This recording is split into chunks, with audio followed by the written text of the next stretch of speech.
Hello and welcome to a rainy SGR video review. Yes, it's raining today, which is great because it's knocked all the pollen out of the air and I can almost kind of breathe. It's fantastic.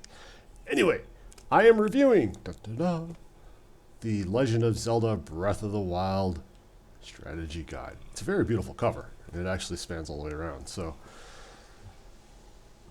really enjoyed this guide. Anyway, the first thing you notice that this was the collector's edition.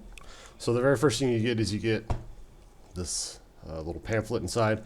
I would actually open it all the way up so that we can see everything in it. It's actually just a map of the region that you're playing around with, and as you can see, it kind of gives you directions on how you're going to navigate that map.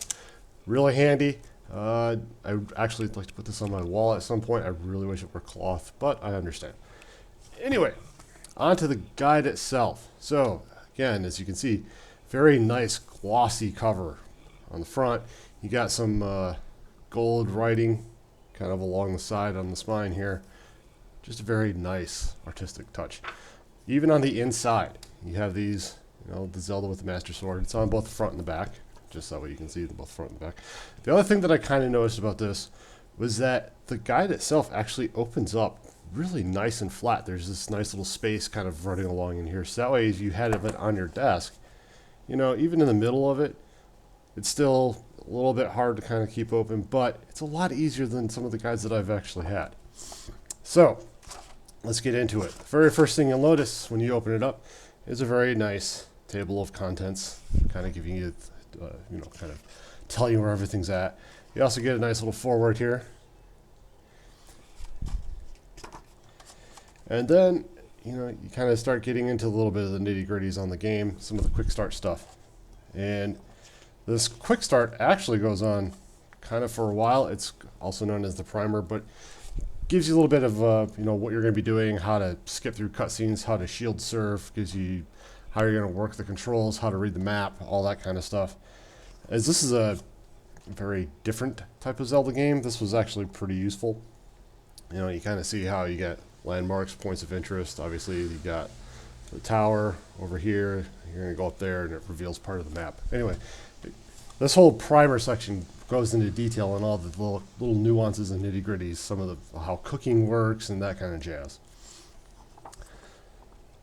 The one thing that I did forget, we have the table of contents, and I'm also a very big side marker kind of person. So you can kind of almost make out where everything's at. It's pretty much these really small, thin, dark lines, and it's because every section starts off with this very nice kind of looks like this. So here we're obviously going to go through the walkthrough, but all of the new sections kind of start out with this nice black, little bit of artwork. It kind of gives you a little idea of what's going on. So all the walkthroughs, you got your map. Again, you could also use this to kind of figure out what all these little markings and stuff look like. But it tells you what's in the region. So here you got some Korok seeds, you got some of the environmental puzzles, enemy outpost, and the sub-boss, Talus. And then, even on that, so on the sub-boss, when it's giving you kind of like that little description, it tells you the page that you can actually turn to and read up on how you're going to do that. So, also gets, here's some of your shrine stuff, tells you how to do the puzzles, what it is you want to do, kind of why it is that you're doing specific things. You also, I don't know if the camera's actually going to pick this up too well, but you should see these little arrows. That kind of tells you where if you're trying to hit something or if you're going to move a block. It gives you the path. So that's actually pretty handy. A little bit of the descriptions kind of tells you what's going on. And again, here's yet another new area. And here's the breakdown of everything that's going on in that area, along with corresponding pages. So if you wanted to go do the wild horses, it gives you a little note on what that is. And it tells you the page to actually do that. Side quests, shrines, that kind of stuff. So, it kind of just keeps going along. Again, here's your pathway that you're going to be taking, that kind of jazz. Overall, the walkthrough was really good. It got you. It left the side quest out because that's on a whole nother section, which we'll handle in a little bit. It didn't really give you any spoilers. So people that are worried that it's gonna like accidentally tell you here's what's gonna happen in the storyline, left a lot of that out. You never ran into an accidental spoiler, but I got through the game doing everything that I needed to do with relative ease. This is pretty much an open world game. I was flipping and going back and forth between side quests and all that stuff a lot, which is where, you know, the side markers would have been handy. But, you know, it kind of gave you a little bit of an idea. Here's what you want. It weighs out, you know, if you're going to fight this boss, what it is that you should have. Like, if you're going to go to this area, you need to have armor that's resistant to fire. If you're going to this area, you're really going to want something that's resistant to cold. So if you didn't have that, it gave you little tidbits, like you can bake potions that make you more resistant to that kind of stuff, but go get the armor, and here's how you get the armor. Overall, the walkthrough was really good. It's also a very small portion of this guide. The main game itself is, you know, if you were just to do the main story, I think people are now, speedrunners are doing it in like an hour and a half. You know, I'm not a speedrunner, so even if I just took some time and did it, I'd say you could do main campaign in 20-ish hours, maybe give or take 5 hours here or there. The game is extra long when you start figuring all the extra stuff. So, like I said, you know, shrines is how you kind of get all the stuff to level your character up. So, again, starts off in a nice big black thing. And then, what I really liked was this right here. This is a directory for all the shrines. So it tells you, you know, if you're in a specific area, it tells you the shrine location, and it also gives you kind of, there's a chest contents. So every shrine has some chests in it, and it tells you what's in those chests. So now you know if they're, you know, if you're missing a piece of armor, you can quickly and easily go through this nice little shrine directory and figure out which shrine you need to go hit up. This is just a map with the shrines. Again, very easy. So you're going to obviously use this nice little directory, go over here to the map, and kind of figure it out. So on the shrines, let's just pick a relative easy one. The Kamurag Shrine. So here you've got, you know, here's your arrow, kind of telling you what you're going to do, all that. It gives you a little bit of information on, you know, the puzzles that you're going to be tackling and handling and what you got to do to get it done. Like there was one where I had to hit you had to swing and hit you put stasis on a ball, swung a couple times, and it would actually, you know, when the stasis breaks, it flies off. And it tells you have to use, you know, a small sword, so that way you hit it exactly 11 times, because if you hit it one time too much, it goes over, one time too low, and it stays behind. So these are really good. I mean, some of the shrines are relatively easy. You can just kind of walk in and see what's going on. Others, you know, having this kind of stuff is actually really helpful, and it actually gets you through a lot of the shrines, because there's a ton of shrines. I mean, just the shrine section is, you know, that's a lot of shrines. It's a whole lot of puzzles that you're going to be going through. The world is just full of them, but, you know, and all the shrines are relatively the same. So, you know, here's a nice little map, kind of shows you what the shrines are.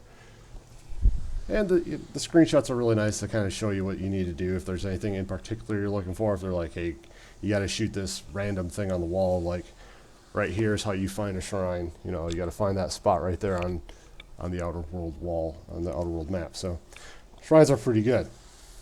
The side quests, again, very nice artwork. Got a nice guardian there. So side quests, kind of like the shrines. Here you got a nice little breakdown, some of the side quests in there, and then here you've got a little mini map kind of showing you where these side quests, you actually get them and where you may have to go. The other aspect is, again, a lot of use of these arrows, which was very, very helpful. I mean, really, really helpful. It was great. Over here you've got just like a little shop breakdown. I don't know if the camera's actually going to pick that up. Of course it's not. But it breaks down, so once you get to the Ancient Tech Lab shop, you know, you can buy some ancient arrows that are 90 rupees a piece. You can buy an ancient helm for 2,000 rupees. It tells you what materials are required, so an ancient gear times 20, ancient screws, ancient cores, that kind of thing. But this tells you, like, there are certain quests that you can't actually activate until you've played the game for so long. So I think there's at least 2 or 3 where they don't actually open up until you have 20 some odd hours in game time. So, you know, and it's a big part of the game. So there's certain armors and stuff like that. So this actually tells you, you know, those certain side quests that they're not going to be open for until you actually reach this. And this event needs to happen before you can get this side quest. But this all tells you all that. It also gives you nice little information as to what it is that you're going to try to do, what it is you want to try to accomplish, any tips or hints. So again, you know, here we're going to grab this mushrooms, and then over here on the side, there's some more of them.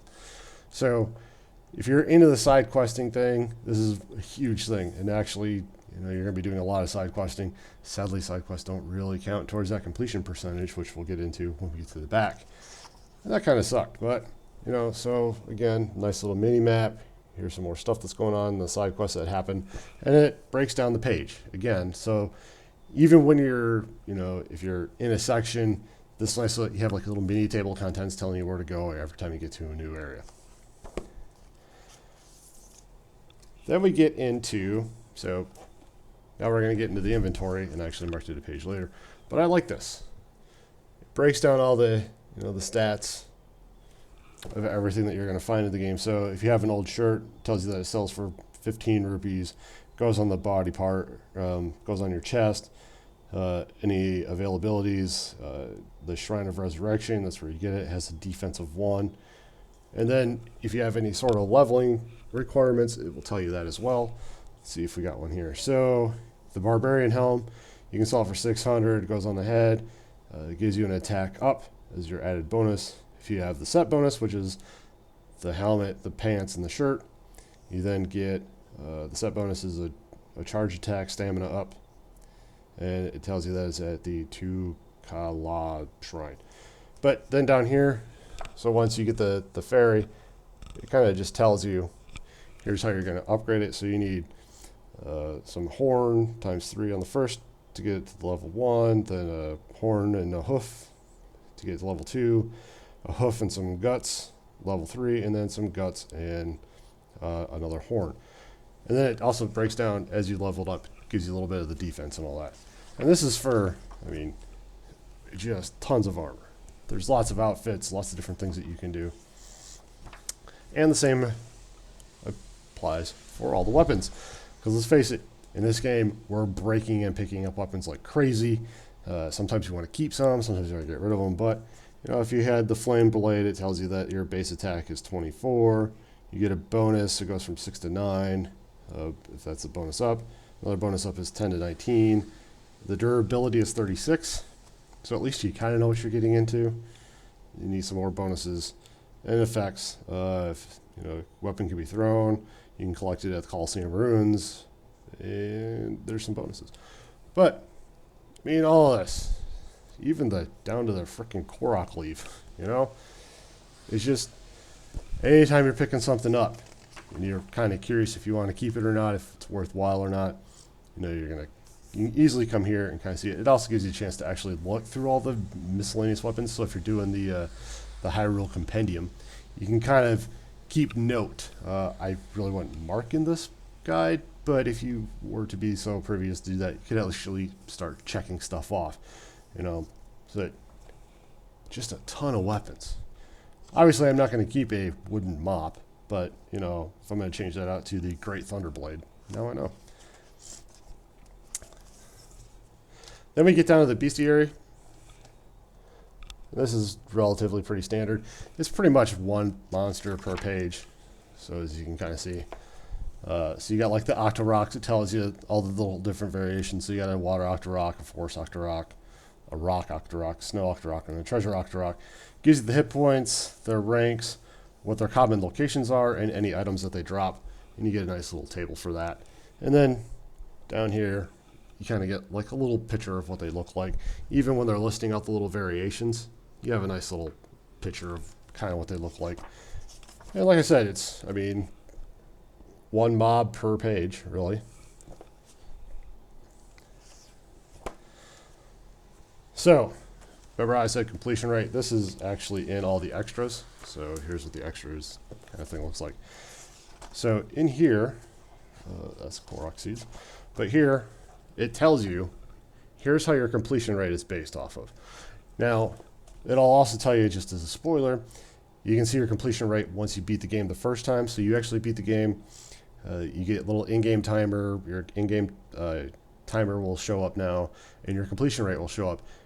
You can beat the game, and you don't have to worry about this because you can beat the game and then come back and start finishing off all these side quests and that kind of jazz. So it tells you for every shrine you complete, it tells you where to find the shrines, any boss, every Korok seed, and every location that you discover. So, and here in the extras, it gives you a little bit more. So if we're going to look for Great Fairy fountains, it tells you where to find those. Fountain number 1, 2, 3, and 4. It tells you the fee, so the rupees, and the possible upgrades. So obviously you need to find the fairy fountain number 4 in order to upgrade to level 4 kind of equipment stuff. Here you got sub bosses. So Talos, Hinox tells you where all those kind of things are at. So the big thing is, if you haven't played this or you're curious and haven't heard, there are 900 Korok seeds in this game. And for some reason, side quests don't count towards your completion percentage, but finding every freaking Korok seed does. Now, this in here, and it's a long kind of thing, but in here it'll tell you what it is that you're looking at. And there's actually, the next page, these are Easter eggs. I forget where they're at. There is actually, let me remark this, because that's the Hyrule Compendium. But these are minigames, Korok seeds. It will break down and tell you how to find every single Korok seed. And Korok seeds are relatively easy, so if it's like you got 3 trees and they got apples on it, it just tells you to shoot the the one odd apple, or keep the one same apple that you got to do. Throw dive into here in this little circle in water, throw a rock here, that kind of thing. They're pretty simple. Now, I haven't gone through and found all 900 Korok seeds because that makes this game become 120 some odd hours if you were to take your time and do all that. I found about half of them, so I'm up to maybe 450, 500 seeds at this current moment. And I haven't had any problems with it. The guide does a really good job of showing where the Korok seeds are and how to find them and what to do to actually get them. So while I can't say that I have found every one of them and can say that the guide is fantastic and shows you, and it's perfect for all 900 of those seeds, the ones that I have found, I've had no problems. It doesn't really, it's not going to hold your hand through, everything, but it does tell you what you generally need to do. If you got a timed one, it shows you the path that you're going to take with that nice little arrow thing. If you got to shoot apples, it shows you which ones you got to do. So if you're really going to hunt down all 900 Korok seeds, just that alone, just the Korok seed part of this guide is totally worth the price of admission, because to try to find all 900 of those, because some of those are really obscure, this guide is well worth it just to do that, and if you're trying to get the 100% completion. So there's another portion of the game called the Hyrule Compendium, which is essentially you got to go around and take pictures of everything: weapons, items, armors, enemies, that kind of stuff. And this tells you, here's where you're going to find that thing. So if you were looking for a Wasteland Coyote, it tells you that it's in the Gerudo Desert at the Gerudo Highlands. So, here you got nice little notes, tells you what it is. Also over here, so if you're looking for monsters over here, some of them actually have map notes. So it tells you, go over here to this page, and that's where you're going to find said monster. The fun part is all the secrets and Easter eggs. It actually breaks this down. So the game actually is pretty cool in the aspect of your different armors and stuff help you out in different environments. You got armors that make you climb faster. You got armors that make you resistant to cold, armors resistant to fire, that kind of jazz. If you remove all the armors, it tells you swimming is actually faster if you remove all the armors. It tells you what happens if you actually start hitting all the chickens. There's dog puzzles, so you can actually feed animals, and sometimes they'll run off and find you a treasure chest. All of that. And then you got a nice little breakdown right here of all the Easter eggs. And this is Easter eggs like, here's a nice little homage to the first Legend of Zelda game. Here's some music that you should recognize, and it only plays at this specific time. All of that just nicely broken down right here. It's actually a really fun thing. And if you know me, I love art. I love the fact that this has just pages of concept art. So you actually get to see how all the characters and wildlife, as it started off as concept, actually comes into what we now see in the game. And like I said, it's just pages upon pages of that. Loved it. I've actually spent several mornings actually just drinking coffee looking at the character art. And last but not least, there are no achievements in this game, so you don't have to worry about achievement hunting. But you have an index. And it's pretty thorough. I mean, if there's any particular thing that you're looking for, you can pretty much find it right here. Makes it really easy. Between this and the table of contents, had no issues. Overall, the guide is really well done. The pages are nice and thick. They have a nice heavy feel to them, so it doesn't really feel all that cheap. The artwork throughout the entire guide is, I mean, it's well done. You have a little bit of a navigation system over here on the side. Doesn't really compensate for the fact that there's no tabs on this side, but once you kind of get used to it, you're used to just looking for the black things and all that. So the guide itself is great. No real major spoilers in the walkthrough. Side quests are nicely handled. The bestiary and being able to find all your weapons and that kind of stuff is really great. The Korok seed portion alone, I'll just reiterate this again, well worth the investment, especially for you completionists. Because I dare you, at 900 seeds, I dare you to try to do that whole thing without having the guide. Because that's a pain. There's just subtle, there's maybe a Korok seed here that you just never even realize. You kind of start knowing what to look for, but it saves you from having to pick up every frickin' rock and cut down all the grass and all that jazz.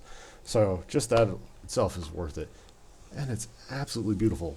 And this, again, I would open it up, but I would be like, woo, and you wouldn't be able to see it all. I mean, the giant fold-out map is great. So, the Legend of Zelda Breath of the Wild Strategy Guide from Piggyback. I'm giving it a 4.5 out of 5. Highly suggest it. There's a paperback version of it too. It's a little bit less, but I mean, this is just a great table, coffee table kind of book. It looks great. If you have any of the other Zeldas, this is going to fit really nicely with the nice gold lettering and all that jazz. So, there you have it. Legend of Zelda Breath of the Wild Strategy Guide 4.5 out of 5 from Piggyback. And with that, I'm out. Peace.